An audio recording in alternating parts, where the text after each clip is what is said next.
Hello and welcome to the channel P3 Talks, Perceive, Practice and Prevail, an online learning platform for complete SSB guidance and current affairs. So today's video we're going to talk about this particular current affair, India objects against Pakistan court order on general elections in Gilgit-Baltistan. Let us see a few questions related to SSB point of view. First thing, Indo-Pakistan relationship itself is a very important topic from your lecture aid, your group discussion point of view. Also, Indo-Pakistan border dispute, again very important thing. Now when you're talking about Indo-Pakistan relationship in your lecture aid or in your group discussion, it is very important to cover the current affairs because Gilgit-Baltistan is in news recently, so you must cover that in your lecture aid and group discussion as well. Indo-China relation, is our foreign policy defensive? Do we need to change our foreign policy toward China? Who is the major player in Gilgit-Baltistan? Is it Pakistan or China? किसका ज़्यादा role है in this particular area? Let us see where is Gilgit-Baltistan actually located. Gilgit-Baltistan is a hilly area located north of POK. You can see the green portion on the map, the whole green part, it is called Pakistan occupied Kashmir. So Gilgit-Baltistan is one of the two parts of POK.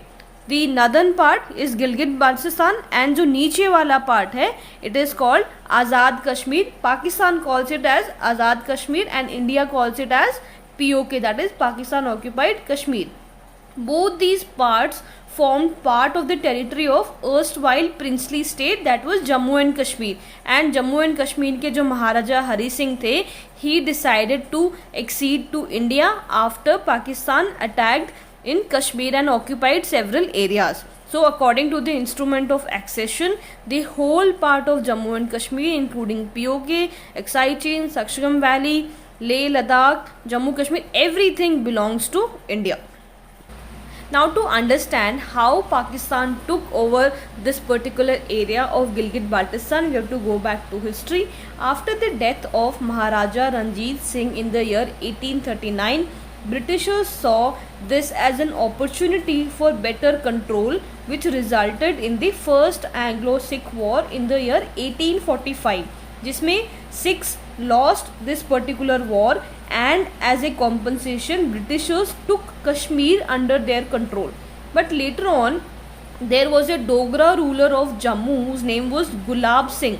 He bought back Kashmir from British, but Britishers wanted to retain the control over the Gilgit-Baltistan area because of the importance of the geographical location, and was a dual control in Gilgit-Baltistan area. Britishers wanted this particular area because of its importance of geographical location. In 1922 Soviet Union was formed and उस time पे Britishers को कहीं ना कहीं ये feel होने लग गया था कि सोवियत यूनियन के जो पावरफुल कंट्रीज़ हैं कहीं वो इंडिया को अपने अंडर ना ले ले.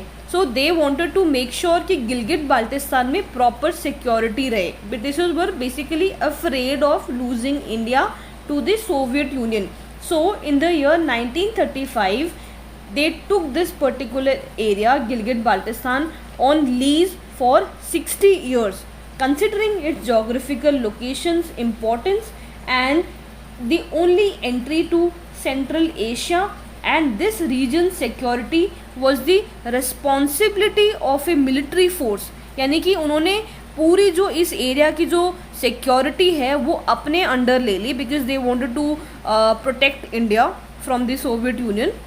So they formed a military force called Gilgit Scouts, which was officered by the British. तो गिलगिट स्काउट्स की रिस्पॉन्सिबिलिटी हुआ करती थी कि वो पूरी सिक्योरिटी को गिलगिट बाल्टिस्तान वाले एरिया में मेंटेन करें. 1847 आते आते ब्रिटिशर्स को ये रियलाइज़ हो गया था कि उन्हें इंडिया को फ्री करना ही पड़ेगा. And when India and Pakistan finally got independence in 1947, the Britishers returned the Gilgit-Baltistan area to महाराजा हरी सिंह. यानी कि अब वापस गिलगिट बाल्टिस्तान वाला जो एरिया है महाराजा हरी सिंह के कंट्रोल में आ गया है. And Gilgit Baltistan was a part of Jammu and Kashmir. वो पूरा जम्मू एंड कश्मीर किसके अंदर था? महाराजा हरी सिंह.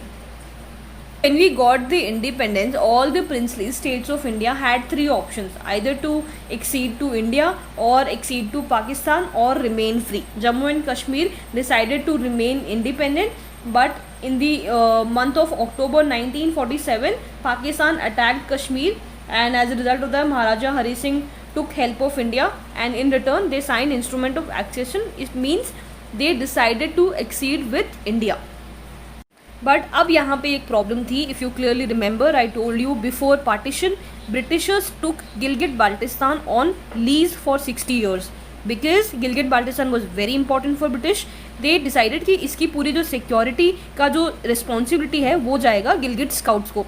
एंड जब 1947 में ये लीज खत्म हो गया, उन्होंने गिलगिट बाल्टिस्तान को रिटर्न कर दिया महाराजा हरि सिंह को. टू हेल्प महाराजा हरि सिंह, उन्होंने क्या किया, they loaned 2 British officers, major W.A. Brown and captain A.S. Matheson. उन्होंने 2 ऑफिसर्स लोन पे दिए महाराजा हरि सिंह को to help him out. Now उसके बाद क्या होता है, as soon as Maharaja Hari Singh decide करते हैं कि he will accede to India on October 31, 1947, major Brown ने क्या किया, वहाँ के जो गिलगिट बाल्टिस्तान के जो गवर्नर थे ब्रिगेडियर घनसारा सिंह, उनको उन्होंने कैदी बना लिया. एंड जो पेशावर में उनके काउंटर पार्ट थे लेफ्टिनेंट कर्नल रॉजर बैगन, उन्होंने उनको इन्फॉर्म कर दिया कि आप आके गिलगिट बाल्टिस्तान को कैप्चर कर लीजिए, बिकॉज यहाँ की जो पॉपुलेशन है वो ये चाहती है कि वो पाकिस्तान के साथ मिले. बट ये जो पूरा एरिया है ये महाराजा हरि सिंह के अंडर था, उनके कंट्रोल में था. सो लीगली ये इंडिया को बिलोंग करता है. एक और चीज़ यहाँ पे नोट करने वाली ये है कि मेजर A. ब्राउन को लेटर ऑन मेडल भी दिया गया था बाय द ब्रिटिश गवर्नमेंट. तो इट लुक्स लाइक कि कहीं ना कहीं ये ब्रिटिश का प्लान था कि जो गिलगिट बाल्टिस्तान वाला एरिया है वो उनको पाकिस्तान में एक्सीड करवाना था. Now let us see what is the current status of Gilgit Baltistan. तो जो एडमिनिस्ट्रेटिव यूनिट्स हैं पाकिस्तान के, उसमें 4 प्रोविंस हैं मेन, आप मैप में देख सकते हैं येलो कलर में, बलूचिस्तान, सिंध, पंजाब एंड खैबर पख्तूनख्वा. ये 4 हैं. इसके अलावा there is a federal capital territory Islamabad and 2 autonomous and disputed territories, that is Azad Jammu and Kashmir and Gilgit Baltistan, जिनको POK बोला जाता है, Pakistan occupied Kashmir. According to Pakistani constitution ये जो ऑटोनोमस एरियाज़ हैं दोनों, गिलगिट बाल्टिस्तान और आज़ाद जम्मू एंड कश्मीर, ये पाकिस्तान के पार्ट में नहीं है. बस ये लिखा गया है कि these are under the control of Pakistan. ना ये जो दोनों ऑटोनोमस एरियाज़ हैं गिलगिट बाल्टिस्तान और आज़ाद कश्मीर, इनमें आपस में भी काफ़ी सारे कॉन्फ्लिक्ट्स होते हैं. गिलगिट बाल्टिस्तान की अगर हम बात करें तो यहाँ पे जो मेजॉरिटी है वो है Shia community. And if you talk about Azad Kashmir, यहाँ पे जो मेजॉरिटी है वो है Sunni community. And we very well know Pakistan में ओवरऑल जो मेजॉरिटी है वो है सुन्नी कम्युनिटी की. तो अक्सर ऐसा बोला जाता है गिलगिट बाल्टिस्तान वाले एरिया में काफ़ी ज़्यादा ह्यूमन राइट वायलेशन होते हैं. इसके अलावा Gilgit Baltistan was not given a separate constitution, कभी उनको सेपरेट कॉन्स्टिट्यूशन नहीं मिला. And it was arbitrarily govern by the Pakistan government, यानी कि काफ़ी ज़्यादा सेंट्रल का कंट्रोल रहता है गिलगिट बाल्टिस्तान वाले एरिया में. इसके अलावा आज़ाद कश्मीर की अगर हम बात करें तो उनके पास है उनका अपना प्रेसिडेंट, उनका अपना prime minister. But if you talk about Gilgit Baltistan, वहाँ पे है chief minister and a governor. तो you can clearly make out कि किस लेवल पे गिलगिट बाल्टिस्तान की जो ऑटोनॉमिसिटी है उसको इरोड करने की कोशिश की जा रही है पाकिस्तानी गवर्नमेंट के द्वारा. Let's move on to the next part. Apart from this, Gilgit Baltistan वाला जो एरिया है यहाँ पे डेमोग्राफिक चेंजेस भी बहुत ज़्यादा हो चुके हैं. यानी कि पाकिस्तान के जो डिफरेंट प्रोविंसेस हैं वहाँ से आके लोग बहुत ज़्यादा सेटल हो चुके हैं इस पर्टिकुलर एरिया में. You can compare it to Jammu and Kashmir in some way. Jammu and Kashmir में लास्ट ईयर तक आर्टिकल 35A था, जिसके हिसाब से इंडिया के जो दूसरे स्टेट्स के लोग हैं वो वहाँ पे जाके लैंड नहीं खरीद सकते हैं, सेटल नहीं हो सकते हैं. बट गिलगिट बाल्टिस्तान में ये बहुत साल पहले हटाया जा चुका है. एंड यहाँ पे जो डेमोग्राफिक चेंजेस हैं वो बहुत ज़्यादा हो चुके हैं. ऑल्सो गिलगिट बाल्टिस्तान को हमेशा ही जो गवर्नेंस है उसमें बहुत ही कम रिप्रेजेंटेशन मिला है. It was only in the year 2009 कि थोड़ा बहुत उनको रिप्रेजेंटेशन मिला through the empowerment and self rule order 2009.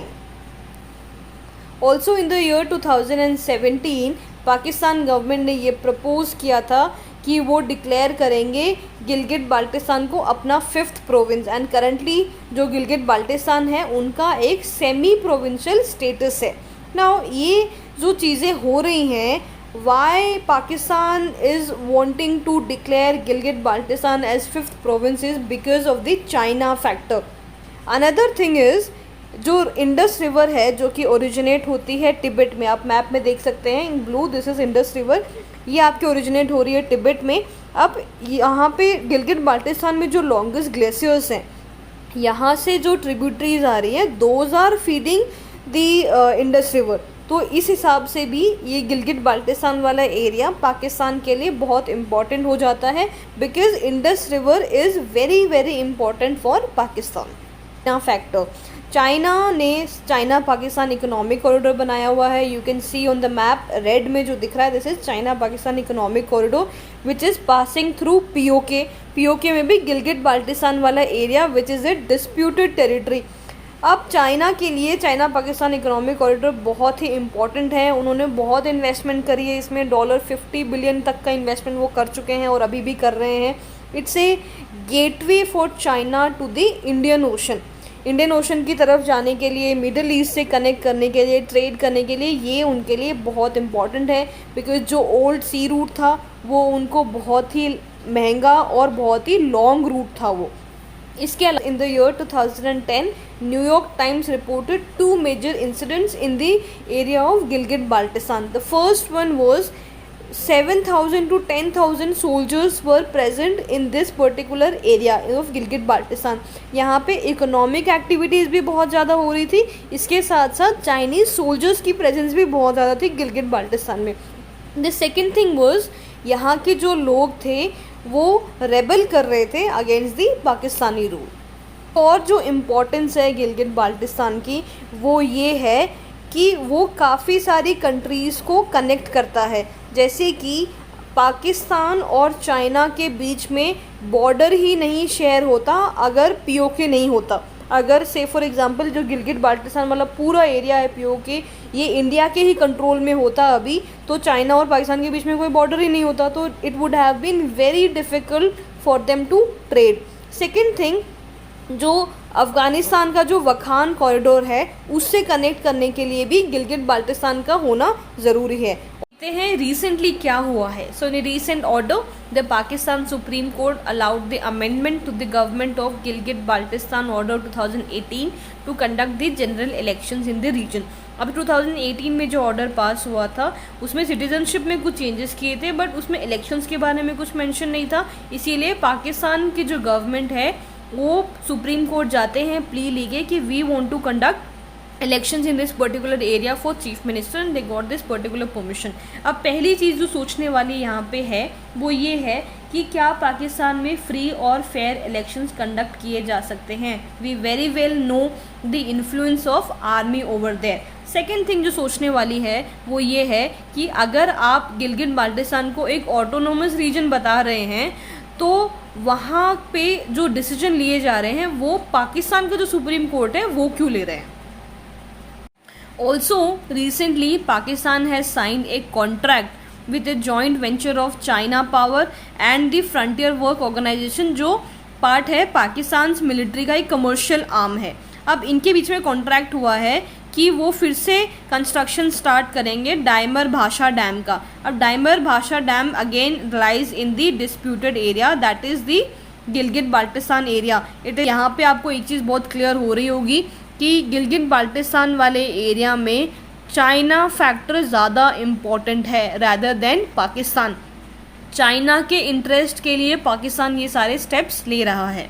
China की जो इकोनॉमिक एक्टिविटीज़ है, चाइना का जो CPEC हो गया या ये डैम कंस्ट्रक्शन हो गया, ये सारी ही चीज़ें आपकी एक ही चीज़ की तरफ इशारा करती है। In this particular area the major player is China rather than Pakistan. Now let us see what does India have to say about it. So first thing, India has opposed the move on the grounds that Gilgit-Baltistan region is a part of erstwhile state of Jammu and Kashmir that was illegally occupied by Pakistan, and Pakistan should immediately vacate all areas under its illegal occupation. Second thing, for India, as per the resolution passed by the Parliament in the year 1994, POK and Gilgit-Baltistan are both part of Jammu and Kashmir, which is an integral part of India by virtue of Instrument of Accession in the year 1947. Has consistently conveyed her protest and shared concerns with both China and Pakistan on all such kind of projects in the Indian territories under Pakistan illegal occupation. But in the past too, India has opposed projects jointly taken up by the Pakistan and China in Pakistan occupied Kashmir, be it China Pakistan economic corridor, or be it the proposal of the Pakistani government to consider Gilgit Baltistan as their fifth province. So India has always been very consistent in their approach, and they have strongly opposed to any projects or any activity in the Pakistan occupied Kashmir area, because again, according to the instrument of accession, the whole Jammu and Kashmir, including POK, Gilgit Baltistan, Aksai Chin, it belongs to India, and sooner or later we are going to take it. Thank you so much for watching the video. If you have any questions related to SSB preparation, you can ask us on the Instagram handle p3_talks. If the content of this video was helpful, please hit the subscribe button. Also do share it with your friends. Thank you so much.